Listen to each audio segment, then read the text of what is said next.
মহিউদ্দিন আহমেদের বিএনপি সময় সময় বইয়ের এই পর্বে বিরোধী দলের লাগাতার আন্দোলনের মুখে বেগম খালেদা জিয়া ছিলেন অনড়। ইয়াসমিন নামের এক কিশোরীকে পুলিশ ধর্ষণ করলে পরিবেশ উত্তপ্ত হয়ে ওঠে। মুক্তিযুদ্ধের সেনানী ছিলেন জিয়াউর রহমান, আবার এই জিয়াউর রহমানই রাজাকার নিয়ে করলেন রাজত্ব।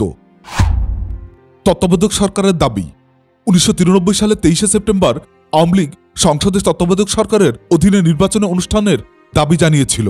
1 ডিসেম্বর বঙ্গবন্ধু এভিনিউতে অনুষ্ঠিত এক জনসভায় শেখ হাসিনা আবারও বলেন, তত্ত্বাবধায়ক সরকারের অধীনে নির্বাচন দিতে সরকারকে বাধ্য করব। মিরপুর ও মাগুরের উপনির্বাচনের পর তত্ত্বাবধায়ক সরকারের দাবি আরও জোরদার হয়। বিরোধী দল 4 ও 6 মে 1994 সংসদে বাজেট অধিবেশনে বর্জন করে এবং তত্ত্বাবধায়ক সরকারের দাবিতে 10 ও 26 এপ্রিল হরতাল পালন করে। আওয়ামী লীগের সঙ্গে জাতীয় পার্টি ও জামাতে ইসলাম একই দাবিতে হরতালে অংশ নেয়। 19 জুন আওয়ামী লীগ তত্ত্বাবধায়ক সরকারের রূপরেখা ঘোষণা করে।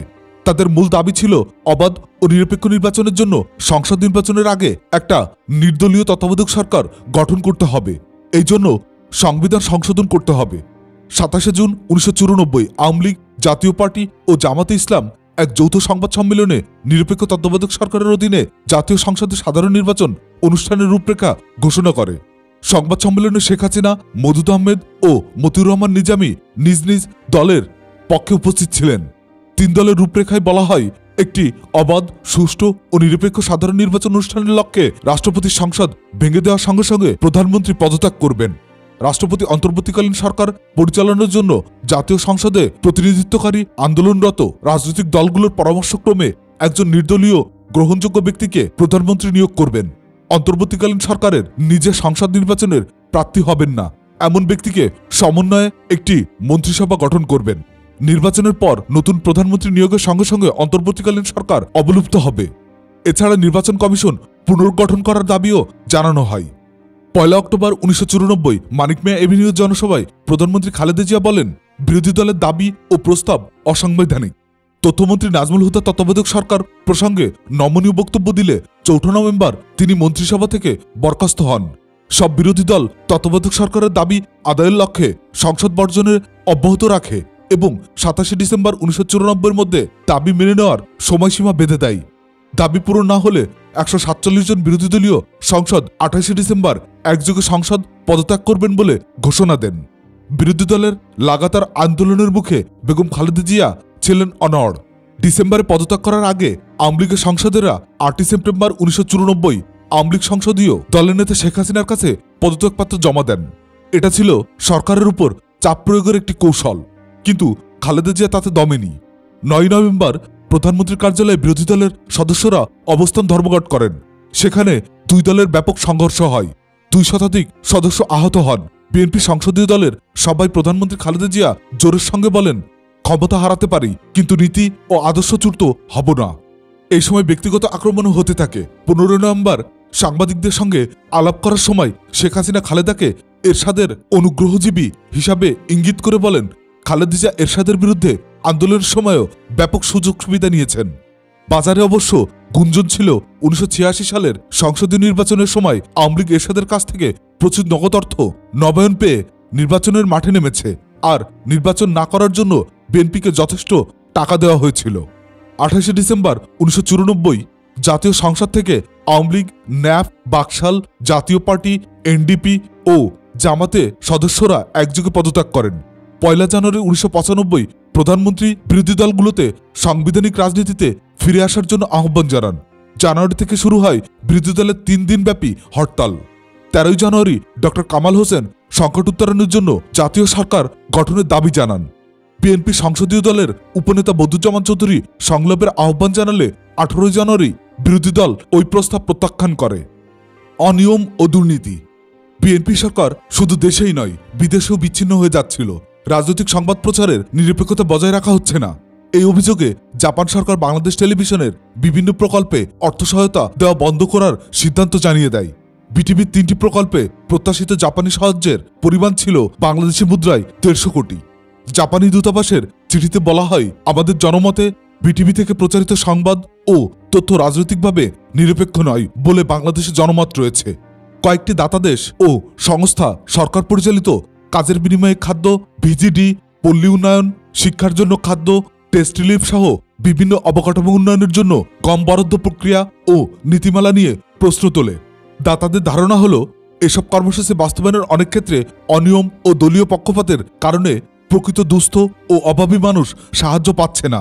দাতাদের এসব অভিযোগের জবাবে বাংলাদেশ সরকার কর্মকর্তারা সন্তোষজনক জবাব দিতে পারেনি। এই সময়ে আগস্ট 1995 ইয়াসমিন নামের এক কিশোরীকে পুলিশ ধর্ষণ করলে পরিবেশ উত্তপ্ত হয়ে ওঠে। ইয়াসমিনের মৃত্যু হয়। ঘটনাটি ঘটে দিনাজপুরে। ইয়াসমিনের ধর্ষণ ও হত্যা এবং এর জের ধরে পরে আরও 7 জন নিহত হওয়ার পর জনরোষের ভয়ে ডিসি ও এসপি যখন পালিয়ে গিয়েছিলেন, তখন এডিএম আবু হাফিজ জেলা প্রশাসনের হাল ধরেন। বিশেষ মহলের চাপে তাকে তাৎক্ষণিকভাবে বদলি করা হলে দিনাজপুরের মানুষ বিক্ষিপ্ত হয়ে পড়ে। একটি নির্ভরযোগ্য সূত্র মতে মহিলা সংসদ এবং প্রধানমন্ত্রীর বড় বোন বেগম খুরশিদজাহান হকের চাপেই এমডিকে দিনাজপুর থেকে বদলি করা হয়। বদলির কারণটি ছিল অতি তুচ্ছ। ইয়াসমিন হত্যার 1 মাস পরও খুরশিদজাহান দিনাজপুরে এলে জেলা প্রশাসন থেকে তাকে কোনো গাড়ি দেওয়া হয়নি। জেলা প্রশাসনের কাছ থেকে আগে তিনি সবসময়ই গাড়ি পেতেন। ভারপ্রাপ্ত জেলা প্রশাসক জানিয়ে দেন ব্যক্তিগত কাজে সরকারি গাড়ি দেওয়া যাবে না। তখন থেকেই খুরশিদজাহান এডিএম এর উপর নাখোশ ছিলেন। প্রধানমন্ত্রীর পরিবারের সদস্যদের দুর্নীতির এবং সরকারি সম্পত্তির নানান ছলে দখল নেওয়ার অভিযোগ ছিল।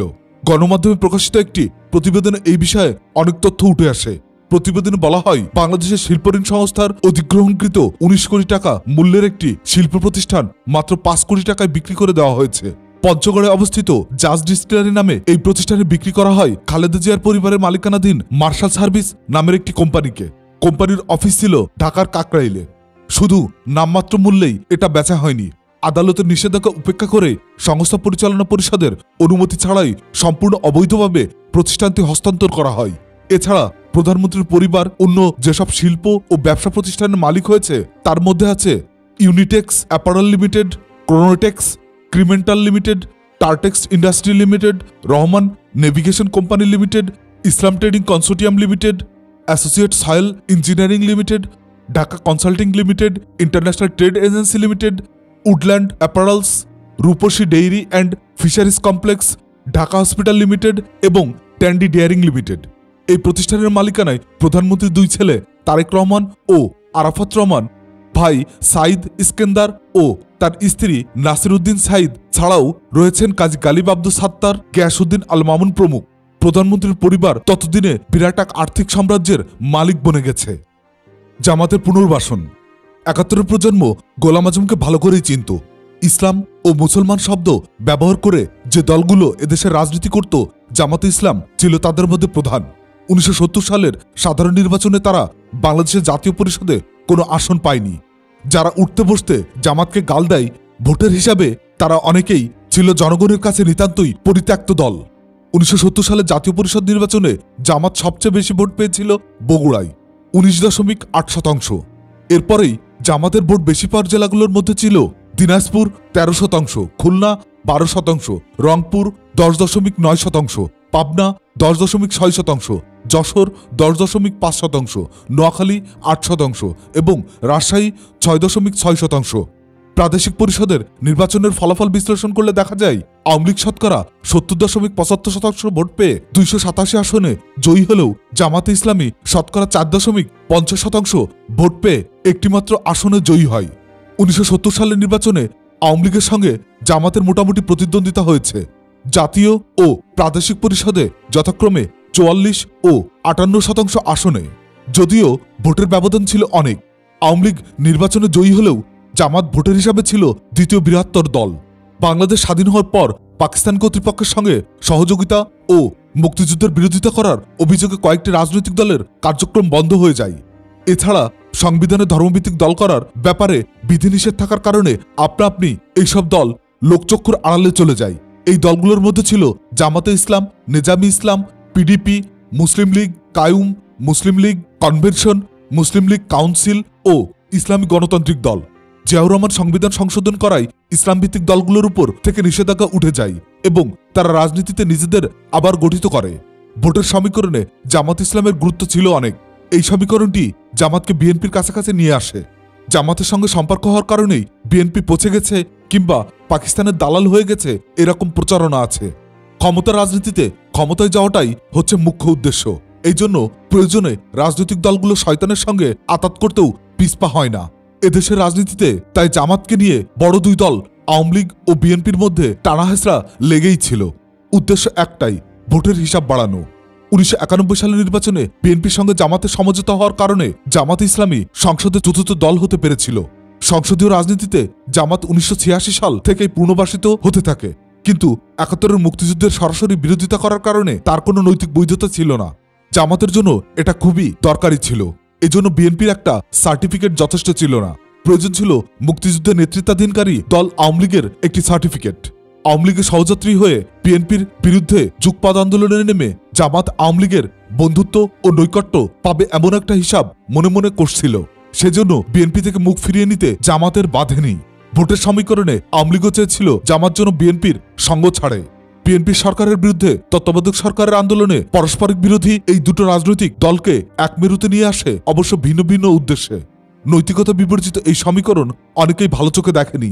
এমনকি যারা সবসময় আওয়ামী লীগকে ভোট দেন তারাও আওয়ামী লীগের এই জামাত তোষণ কৌশল পছন্দ করেনি।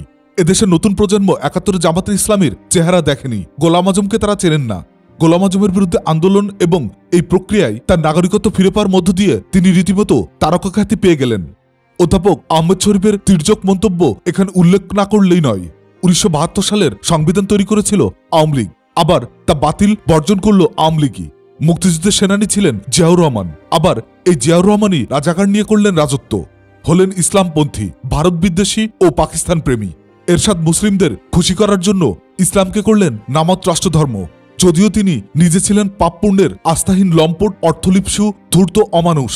ধর্মকে পুঁজির পথেও করেই তার আজ্ঞাজনের ভোট জোগাড় করে অর্থের বিনিময়ে। তাছাড়া জোরজুলুম প্রয়োগ তো আছেই, গুন্ডামস্তান খুনির ক্রয় করা সহায়তা তো পাই।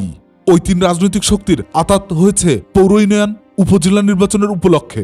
এই সময়ে ইসলামপন্থীদের প্রতি ঘৃণা, ভয়, অনাস্থা জনগণের মনে সঞ্চারিত করার লক্ষ্যেই আওয়ামী লীগ এমনই যুক্তিতে অগ্রাহ্য ও অবিশ্বাস স্থূল ঘটনা ঘটেছিল।